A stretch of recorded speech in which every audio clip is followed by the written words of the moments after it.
mír byl v té době pouhým snem. Komunismus byl na vzestupu a jako oddaná křesťanská rodina jsme věděli, že potřebujeme utéct na jih. Vzdálenost mezi mým rodným městem a 38. rovnověžkou byla 200 kilometrů. Mířit na jih bylo nejen zakázáno, ale bylo to prakticky nemožné. Nebyly dobré silnice a krajina rozorána a přeměněna na rýžová pole tak, aby se nedalo projít. Nebylo možné jít přes den a procházet v noci bylo nebezpečné kvůli noční policii. Nakonec byla 38. rovnoběžka na dohled. Pamatuji si to tak živě.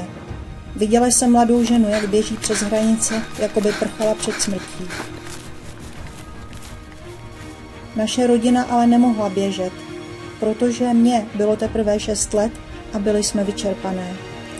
Tehdy jsem nastydla a zoufale jsem potřebovala vodu, takže moje babička se vydala pro vodu k místním.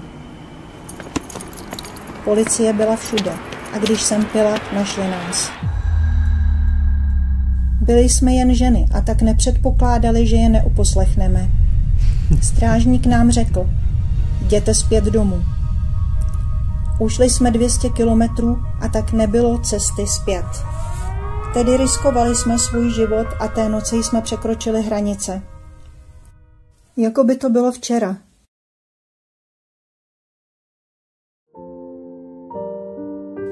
Když jsem poprvé potkala svého budoucího manžela, věděla jsem, že je to neuvěřitelný muž. Nesl na svých bedrech břemeno celého světa. Od svého setkání s Ježíšem jsem žil svůj život s jedinou myšlenkou. Chtěl jsem přinést světu mír.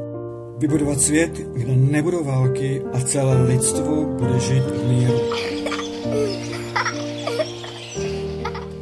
Do vínku jsme dostali neskutečný kříž, abychom mohli naplnit misi, kterou nám Bůh dal. Cesta k míru byla tak těžká, zdálo se to doslova nemožné dosáhnout cíle. Tak jsme žili v noci i ve dne.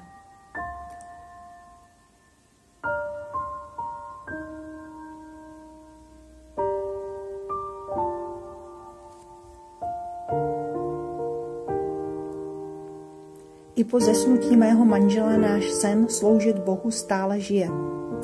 Cílovou pásku vidím na dosah. A stejně jako policie, která se mě snažila zastavit, mohou někteří říkat, že to není možné. Já jsem ale pevně rozhodnutá vybudovat svět míru ještě za svého života.